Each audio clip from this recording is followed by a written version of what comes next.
Olá, boa tarde. Você acompanha agora as principais notícias do Brasil e do mundo desta terça-feira. Eu começo essa edição com as manchetes dos sites dos principais jornais do país. Folha de São Paulo, com afundamento e alerta de risco, complexo Tiradentes em São Paulo será reformado. Edital diz que é imprescindível que os serviços em corredor de ônibus sejam executados o mais rápido possível. Segundo a SP Trans, o documento foi redigido de forma equivocada. E agora, o Estadão, Ministério Público notifica donos de mansões na Praia do Forte após desmate irregular de vegetação. O destino turístico baiano integra uma área de proteção ambiental e é o principal local de desova de tartarugas do Atlântico Sul. Os proprietários terão de reparar danos. Valor Econômico, fundo imobiliário oferece chance de ganho para 2023. Com desconto de 25% e sinalização de fim de alta de juros pelo Banco Central, cotas estão perto de piso. E por fim, o Globo. Polícia faz operação em endereços de aluno que fez ameaças à Unirio. Aulas no campus da URCA estão suspensas desde que foram publicados vídeos de conteúdo de risco nas redes sociais. O Ministério da Justiça e Segurança Pública realiza a 4ª edição da Operação 404 contra a pirataria digital. Policiais civis de 11 estados cumprem mandados judiciais. Os agentes da polícia cumprem mandados de busca e apreensão contra suspeitos de transmitir ilegalmente conteúdos na internet. Eles bloquearam sites e aplicativos de streaming pirata e removeram perfis e páginas de redes sociais e de buscadores da internet. Segundo o Ministério da Justiça, os investigados capturavam os sinais de canais de televisão fechada e cobravam para repassar para assinantes do serviço de pirataria. As ações acontecem nos estados de Alagoas, Bahia, Espírito Santo, Goiás, Minas Gerais, Mato Grosso, Pará, Pernambuco, Rio de Janeiro, Rio Grande do Sul e São Paulo. O principal crime investigado é a violação de direito autoral. A pena é de reclusão de 2 a 4 anos, além de multa para quem distribui o conteúdo para obter lucro. Já quem consome pode ser condenado à detenção de 3 meses a 1 ano ou multa. Essa operação também conta com a colaboração das embaixadas dos Estados Unidos e Reino Unido no Brasil. O Ministério das Relações Exteriores brasileiro publicou uma nota parabenizando a vitória de Gustavo Petro na Colômbia. O presidente eleito, que vai assumir o cargo em agosto, é o primeiro líder de esquerda do país. Em nota, o Ministério das Relações Exteriores também afirmou que defende a continuidade e o aprofundamento das relações bilaterais entre os países. O presidente Jair Bolsonaro não parabenizou o novo líder colombiano até o momento. Já o seu filho, o deputado Eduardo Bolsonaro, sugeriu que a Colômbia se tornou um país comunista. Ele compartilhou uma imagem do mapa da América do Sul que identifica o país com o símbolo de uma foice e um martelo. Com mais um passo à frente rumo à adesão ao bloco, a Ucrânia conseguiu hoje um apoio importante dos chanceleres dos países da União Europeia. De acordo com o ministro francês de Assuntos Europeus, Clément Beaune, houve um consenso total entre os líderes do grupo quanto ao status da Ucrânia de candidata à adesão ao bloco. Tivemos uma reunião hoje que nos permitiu mostrar um amplo consenso ou mesmo um consenso total sobre o andamento desses tópicos e, em particular, no que diz respeito à Ucrânia e a possibilidade de reconhecer o status de candidato o mais rápido possível. O debate agora é de responsabilidade dos chefes de Estado e de governo. Creio que trabalhamos para que a unidade europeia que descrevi como tão essencial possa voltar a ser vista e que tenhamos um resultado positivo, importante e histórico no final desta semana sobre o assunto. O apoio acontece poucos dias antes de uma cúpula em Bruxelas, que deve adotar uma posição formal do bloco. Na sexta-feira, a Comissão Europeia havia decidido a favor da concessão desse status à Ucrânia e à Moldávia. O acordo a ser selado na cúpula desta semana seria o primeiro passo de um processo que costuma levar anos.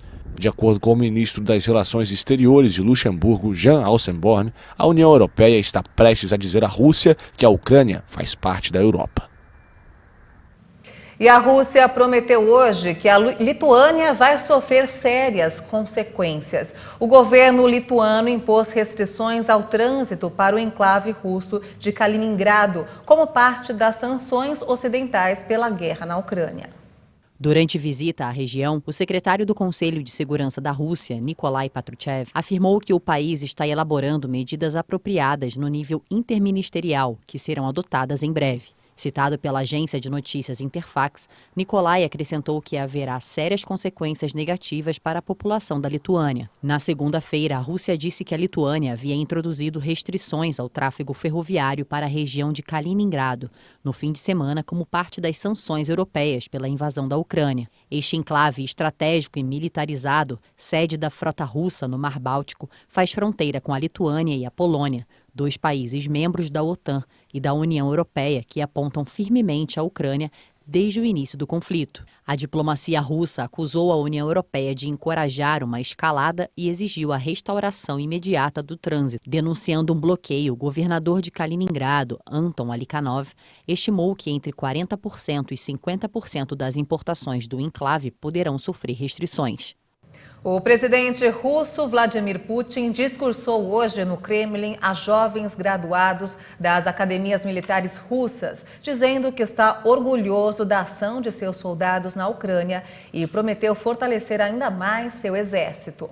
Putin chamou a invasão da Ucrânia de Operação Militar Especial. Estamos orgulhosos que durante a Operação Militar Especial, nossos combatentes agem com coragem, profissionalismo, como verdadeiros heróis. Os soldados russos de diferentes nacionalidades lutam ombro a ombro, nesta unidade, na fé e correção de sua causa, no enorme apoio popular que nossos soldados sentem, reside a grande força invencível da Rússia. Como de costume, Putin minimizou as sanções impostas a Moscou pelos países ocidentais em resposta à invasão da Ucrânia, dizendo que serão superadas, e prometeu fortalecer e desenvolver ainda mais as forças armadas russas ao afirmar que serão colocados em serviço este ano os mísseis intercontinentais Sarmat, uma arma de nova geração e de muito longo alcance.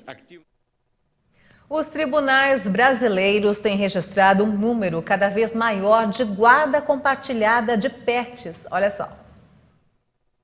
A guarda compartilhada de cachorros virou realidade no país, que possui a segunda maior população pet do mundo, atrás apenas dos Estados Unidos. Para se ter uma noção, nos últimos 2 anos, o número de animais de estimação aumentou em 30%, de acordo com uma pesquisa da Comissão de Animais de Companhia, ligada ao Sindicato da Indústria Veterinária.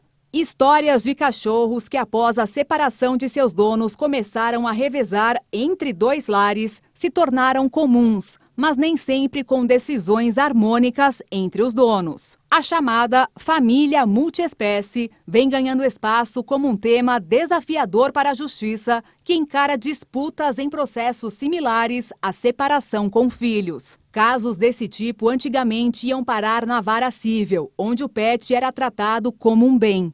Nos dias de hoje, esses processos passam por varas de família, segundo especialistas em direito, que começaram a observar as dificuldades que essa nova configuração enfrentarão nos poderes judiciário e no legislativo, em meio aos processos de separações judiciais. Recentemente, um caso de divórcio necessitou de um acordo extrajudicial para incluir o custo do alimento do cachorro na pensão.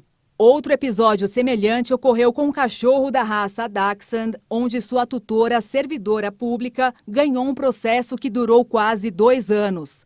A justiça decidiu que seu ex-marido deve pagar uma pensão de um valor equivalente a 20% do salário mínimo para custos com alimentação e medicamentos para o pet. Existe até um projeto de lei na Câmara dos Deputados, próximo de ser aprovado, que contempla a obrigação do ex-casal de contribuir para a manutenção dos pets. Segundo especialistas, a legislação não acompanhou as mudanças sociais em relação aos animais de estimação, obrigando os magistrados a decidir sem o devido amparo legal.